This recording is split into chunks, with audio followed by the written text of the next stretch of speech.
Ladies and gentlemen, this guy is so cool to come in and regularly spend time with us. Yeah. To slum it here. He is a fan favorite. The Mark Thompson Show. How about it for John Rothmann, everybody? What's up, John Rothmann? Nice to have you in the mix. May I say my pleasure? First of all, I want you to know I think that compound would be perfect for the Mark Thompson program. I think so too. What's 40 million between friends? I mean, really, Yeah. when you boil it all down. As for Superstar, I would yield on that to Kim McAllister, who is always the best.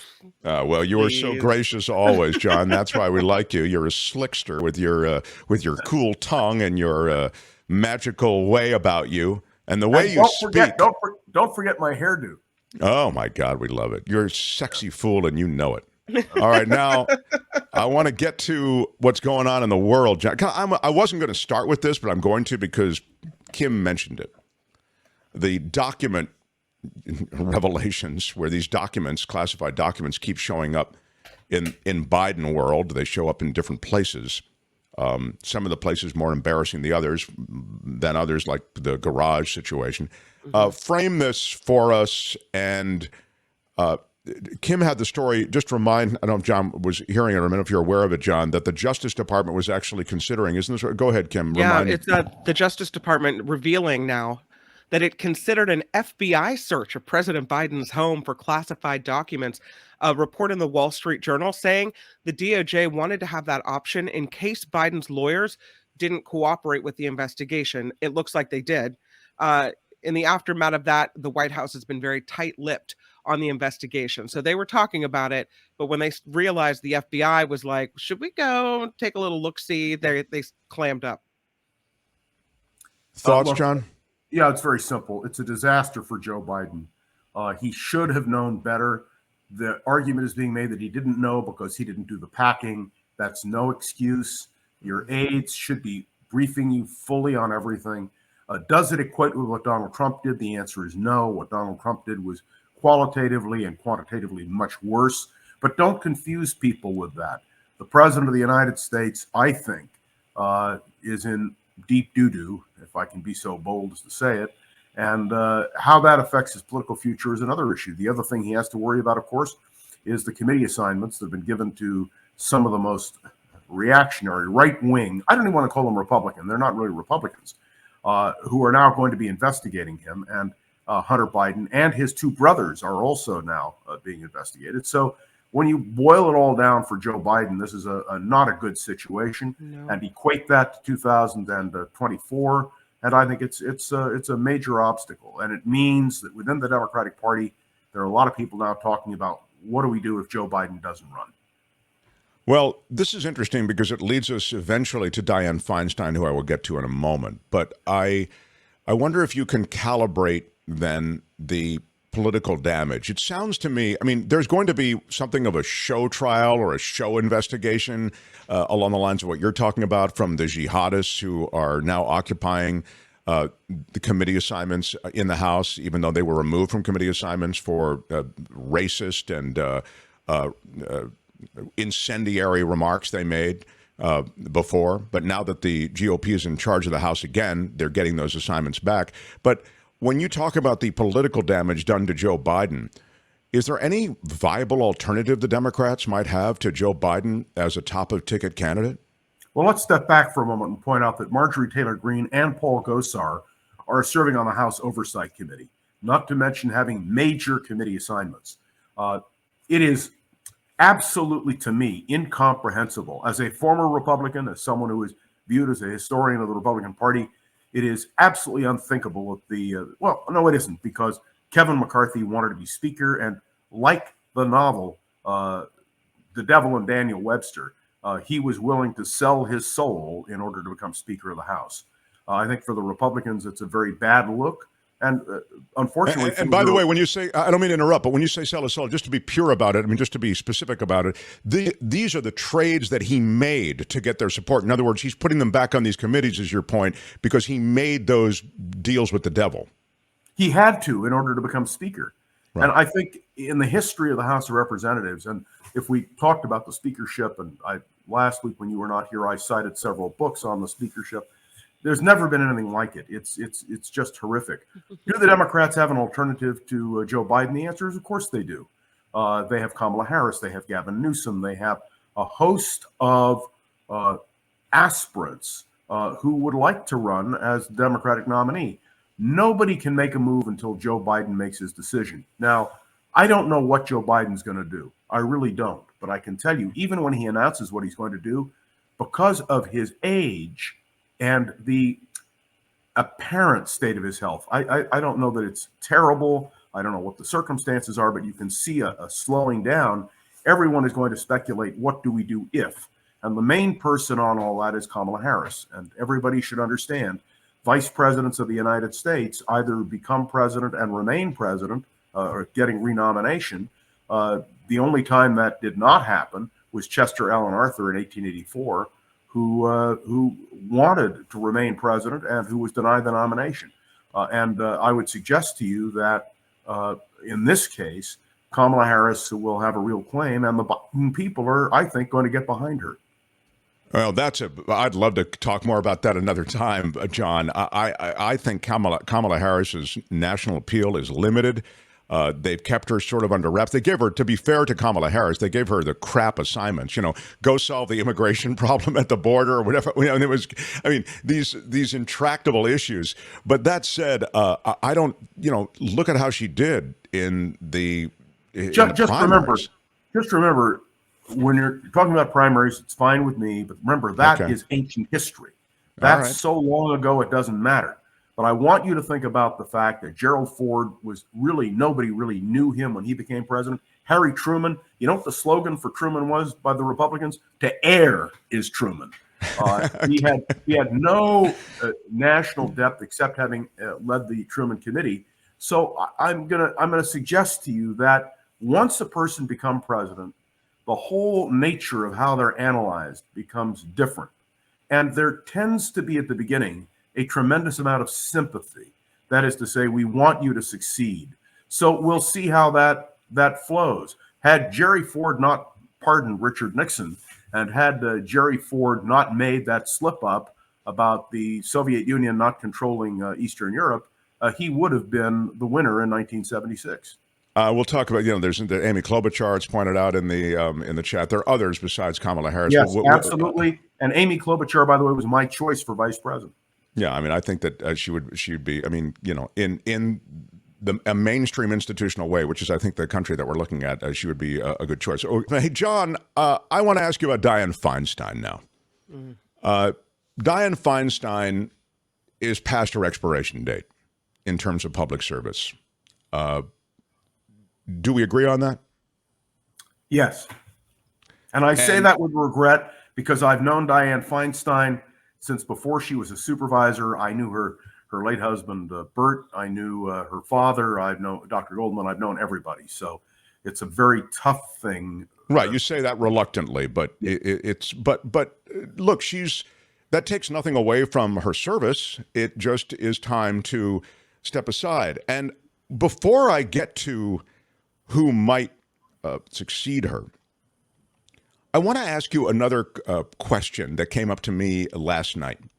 It was about RBG and whether she should have stepped down. What would have happened? Can we just quickly skip to that question? The old idea that as someone advances in years and as that is a critical position that they have, in this case, a Supreme Court seat, let's go to the RBG situation because I never heard you weigh in on that. What was the right move there in the 3D chess of the politics of the Supreme Court? Nobody ever concedes their own mortality.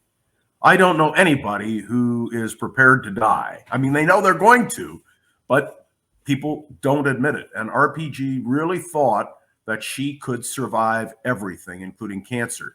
Did she make the right decision? In retrospect, no. But if she had lived, then it would have been the right decision. So how do you know? Really. Okay, so you don't have an issue with the way she handled it. Now let's get back to Feinstein. Katie Porter has thrown her name in. Schiff has thrown his name in. And Barbara Lee has thrown her name in right over in the East Bay. How do you see this coming together? And then again, I remind you, Feinstein hasn't announced that she's stepping down.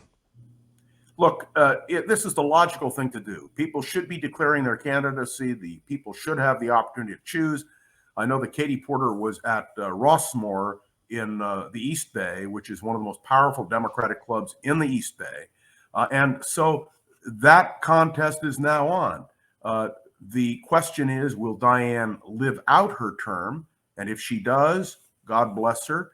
And if she doesn't, then Gavin Newsom, as the governor of California, appoints a nominee, a candidate for the Senate. And how he will make that choice is interesting. He has pledged a black woman would take that seat if he were to nominate or appoint somebody. And appoint is the right word. There would have to be a vacancy. And that narrows it. Barbara Lee would have been the person. I know Val Demings was in the run, but she's now mayor of Los Angeles. So these are all speculations. What's interesting for me is that this is the first time that we will really have an open seat for the United States Senate in many, many years. So that's what's going to make it interesting. And the power of incumbency is big, right, John? So the appointment of someone. Yeah, still that's what I'm saying. Diane. Yeah. She has a very capable staff. They're exercising all the prerogatives. I would point out to you that Diane could have been the president pro tem of the Senate, which would have put her in line for the presidency of the United States after the vice president. And she chose not to accept that position. That's an indication of her recognition of her own mortality. But what would Gavin Newsom do? It seems clear to me that he has locked himself in. He says a black woman, and if I were Barbara Lee, I'd be very enthusiastically cheering for that possibility.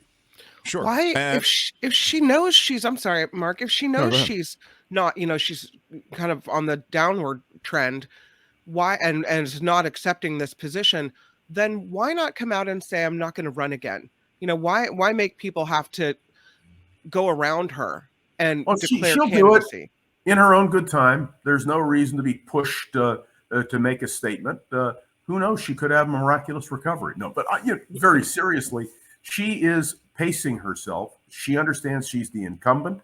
She understands the prerogatives that she has. And no matter how much of a decline she suffered, and I don't know, I have not seen her, nor have I spoken to her, nor has she done any media interviews. Nothing. Zip. Zero. But she is still the United States Senator, senior United States Senator from California, with all of the prerogatives that she may choose to exercise. And, why do something precipitous? She'll take time to do it. I think she'll do it. I think it'll be in the next few months because there's an inevitability here. Precipitous is a dang word. You're right. Of course you haven't heard from her, John. You know why you haven't heard from her. You know why she's not speaking publicly, because it's a bad look these days.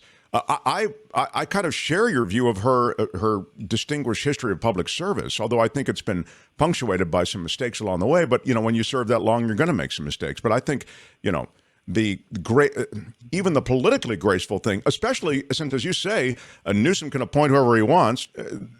When she's dead, to step down. When she's dead, or when she resigns. When she resigns, exactly. Until then, she is the United States Senator from California. Yeah, and that's the way she views it. And having known Diane all these years, it doesn't surprise me. Now I will ask you something that's coming up repeatedly. Here's Sharon Kidd asking this question. Is there an age limit to be in Congress? No. I think, yeah. And the answer to that is no. The other thing that's coming up is... Nor are there term limits. That was the second question. Should there be term limits? John Rothmann, I ask you. No, I've never favored term limits. I've always opposed term limits. I believe we've had people who have served well beyond years you would have thought, who have been very able members of the United States Senate. And the House of Representatives. I don't think you can impose an age limit any more than I think, Mark, you can impose an age limit on a media personality. How dare you even bring us into this conversation? But I look at your parents, by the way. Look at your parents. Thank you. Yeah, 92 years old. That's right. No, and still can be productive well into later years. But you do, it's not a question of productivity, okay, John? It's not even a question of age per se. Things happen, you know this, with multiple terms, deals are made. It's the political aspects, the aspects of government, of legislating that change when somebody doesn't need to worry because they have all the fundraising, wiring up, backroom deals made that can keep them in office forever. I mean, remember, that can't be a good deal, is it, John? Diane has a great staff. They are performing their functions. Everything you would want, including constituent services, are being performed by Diane Feinstein's staff. I can tell you, having worked as the chief of staff to a member of the California State Senate, who was not in the best of health at the end of his tenure, we kept everything going. Nobody really understood. And frankly, his limitations were concealed as we helped him to do his job. Is that a bad thing or a good thing? Well, he was term limited. He couldn't run again. And he wanted to finish his term, and he did. And he lived another couple of years. So all I can say to you is, Diane Feinstein's people make these judgments with her. One thing I do know, and you alluded to it, Diane, what worries me is she doesn't return phone calls personally. It's not a question of seeing her. There's no interaction with Diane Feinstein. And that to me is profoundly concerning, simply because if her mind were completely clear, there would be no hesitation to pick up a phone and call. That worries me.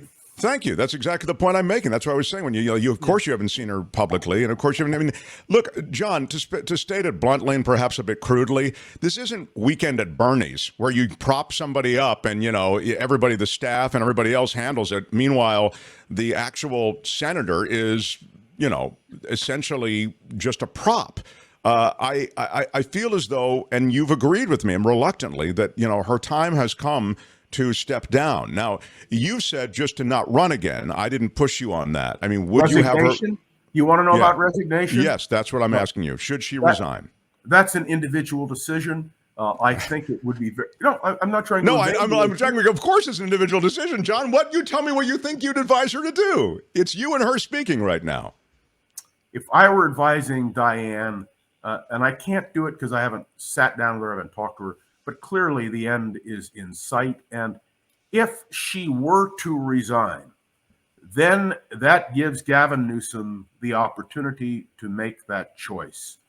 If she stays in office, Democratic primary voters, and actually the voters of California, because there's no longer a primary, would have the opportunity to make that replacement. I think that is a better option, and I would argue that the people making the choice rather than Governor Newsom makes more sense to me. Well, we love talking to you. That may not be the answer you wanted, but you're asking me, and I'd be interested in what our listeners think, our viewers think. Do you agree with me? Isn't it better for the voters of California in the primary to make a choice rather than having Governor Newsom make a nomination? Just my view. Governor Newsom did it last time, right? When he had to fill Boxer's seat. No, Kamala Harris. Kamala Harris's seat. So, I mean, and voters liked that nomination that appointment because they kept him. So, what does that say about whether Gavin Newsom has his finger on the pulse of what voters want? Whether he does or he doesn't, would you rather have somebody make a choice for you, or would you rather make the choice yourself? I'd rather make the choice myself. Of course. I want to see an active primary. I want to see a variety of competitors. And when Diane leaves, let all the tributes be paid to her. But understand, and I say this advisedly, if something happens to Diane, the choice will be Gavin Newsom's. And can anybody tell me, there is an answer to this question, who the last United States senator nominated by a governor to be defeated was? Anybody know? 1992, John Seymour, who nobody remembers and who served a very short time in the Senate. The voters threw him out, and that was the year that Feinstein and Boxer were elected. So remember, Feinstein is the one who defeated John Seymour, and Barbara Boxer defeated Bruce Hershenson. So I point this out. I would rather see the people decide than the governor. I'd rather a lot of things. I mean, sadly, I think she's she's in a situation where we can even have this conversation reasonably about her future, and she will be primaried if she stays in. I don't know how that is going to be handled. I mean, she's not going to stay in. She can't run on a primary and not do any public appearances. That's what I mean. Exactly. But again, I boil this down, and it'll be interesting in what listeners think. And this is really where listeners come in terms of interactive radio.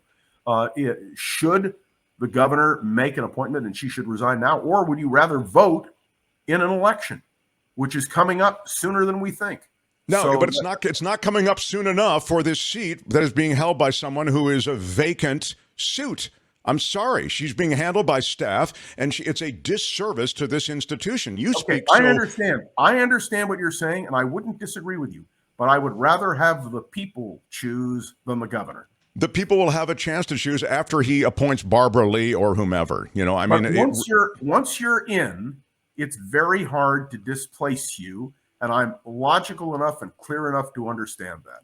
And that's why I use the example of John Seymour, who nobody remembers. Right. But John Seymour passed away. I mean, didn't win. Isn't that right, John? That's the whole point. He ran, exactly. And he was defeated by Diane Feinstein at the same time when Barbara defeated Bruce Hershenson. But let me just, But he was installed, was he not? He lost after being installed into office. Am I right? He was placed into office by the governor. Exactly. That's what I'm saying. So you're saying, I was just saying, so have him appoint Barbara Lee, right? So Barbara Lee's now, and you said, well, the power of incumbency, though, it's so great. Or once you've done that, well, you just given me examples of the power of incumbency not being so great. You're right, very logically, and I want to go back. Thank you very much. I'm right. You heard John Rothmann say it, Tim. Wait. I want to point this out to you. You also pointed out how people can take a gamble on money. You cited at the opening of your show a man who invested in every bad thing. I don't want to see. I would rather see the people choose. That's it. But yes, I give you that, Mark Thompson. I love talking to you. It's a great luxury to have you on the show. Thank you, John Rothmann. You'll find John Rothmann here regularly because he's so generous with his time and his ideas and his perspectives. You're the best, my friend. Thank you so much. John Rothmann, everybody. Yeah. Good stuff. Yeah. Hi, it's Mark, and I thought that was great. Hit the notification bell. You'll know whenever there's a new video being dropped, and please subscribe to our channel to help us save the universe.